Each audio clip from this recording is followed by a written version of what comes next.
première définition, la médiatrice d'un segment est la droite qui coupe ce segment perpendiculairement en son milieu.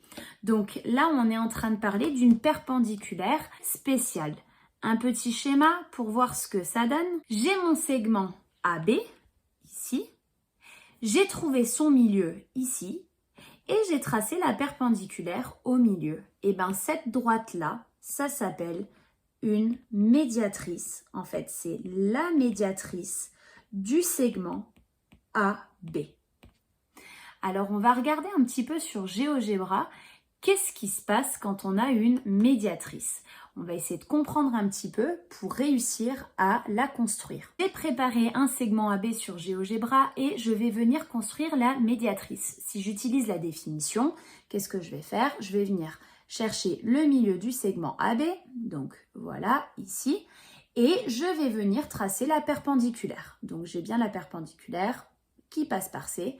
Et donc, cette droite que je viens de tracer, c'est la médiatrice du segment AB.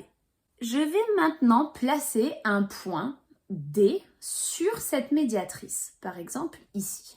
Je peux fermer mon triangle, donc je vais venir tracer mon segment AD et mon segment DB, et j'ai vraiment l'impression que mon triangle est isocèle. Pour vérifier ça, je vais afficher les longueurs. Donc, je vais demander à afficher l'étiquette et je ne veux pas le nom. Ce qui m'intéresse, c'est la valeur. Donc, je refais pareil de ce côté-là et je me rends compte que j'ai les mêmes longueurs. Et je vais venir déplacer mon point D pour vérifier si c'est un hasard ou si c'est toujours pareil. Voilà, toujours pareil. Même longueur. En dessous peut-être, même longueur aussi. Qu'est-ce que j'observe? J'observe que mon point D qui est sur la médiatrice, il est aussi loin de A que de B. On dit qu'il est équidistant de A et B, à la même distance. Équidistant. On va enlever tout ça et on va observer quelque chose d'autre. Je vais enlever mon point D et je vais tracer deux cercles. Le premier, je le trace vraiment au hasard. Et le deuxième, je vais le tracer exactement de la même taille, du même rayon. Donc, j'utilise l'outil compas. Je mesure mon rayon de A jusqu'à D et je viens le placer au niveau du point B. Je remarque que mes deux cercles ils se croisent, là en haut et là en bas. Et j'ai dit que je prenais des cercles de la taille que je voulais. Donc, je vais agrandir et rapetissir. Alors, pas trop, il faut qu'ils se croisent. Qu'est-ce que je remarque? Eh bien, l'intersection des deux cercles se promène sur la médiatrice. Et ça, c'est très, très, très intéressant parce que ça va me permettre d'utiliser un compas pour pouvoir tracer ma médiatrice. Propriété M1. Si un point est sur la médiatrice d'un segment, alors il est équidistant, à la même distance, je rappelle, des deux extrémités du segment. J'ai appelé la propriété M1 puisqu'on parle de médiatrice. Un petit exemple, j'ai dessiné un segment AB, j'ai dessiné sa médiatrice. Comment je le vois? Elle passe bien au milieu et c'est bien perpendiculaire. Et j'ai mis un point C sur la médiatrice. Qu'est-ce qu'on sait? On sait que la droite D est la médiatrice du segment AB. Et on sait aussi que le point C, il appartient à la médiatrice, la droite D.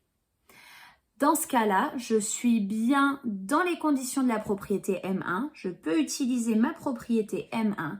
Et qu'est-ce que j'en déduis?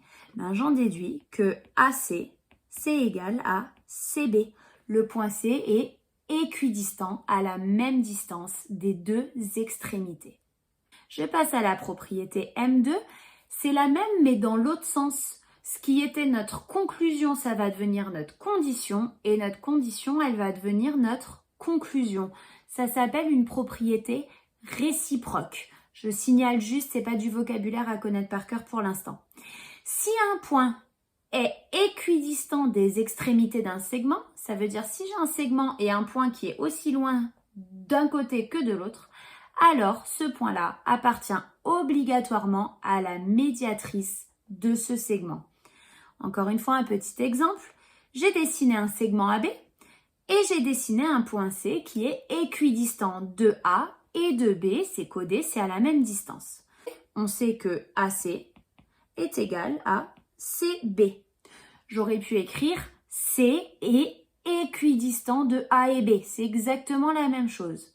Je suis dans les conditions de la propriété M2, je peux donc l'utiliser. Et je conclus, qu'est-ce que j'en déduis? J'en déduis que C appartient à la médiatrice de AB. Et cette propriété, elle est très très utile pour faire les constructions. Je vais pouvoir l'utiliser pour construire en n'utilisant pas d'équerre. Alors, en route pour la construction. J'ai mon segment AB, je veux tracer la médiatrice. La première façon de faire, la plus intuitive, je prends ma règle, je mesure la longueur de mon segment AB. Ici, il mesure 5,1 cm. Je cherche le milieu. C'est pas évident. 5,1, le milieu, c'est 2,55.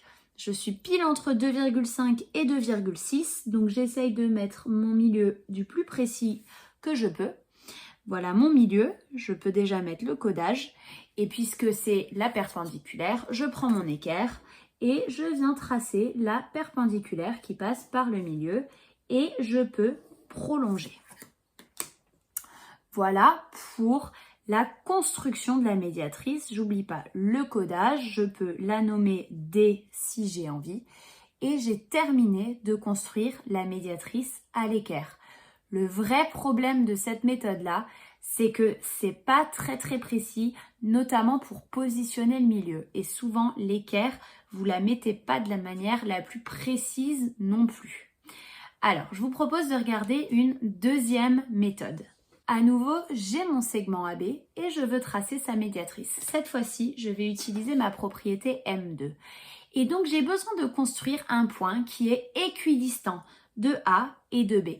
En fait, j'ai besoin de 2 points parce que si j'ai 2 points, je vais pouvoir les relier et ça va me donner une droite. Eh ben, c'est pas très compliqué pour ça. J'ai besoin que d'un compas.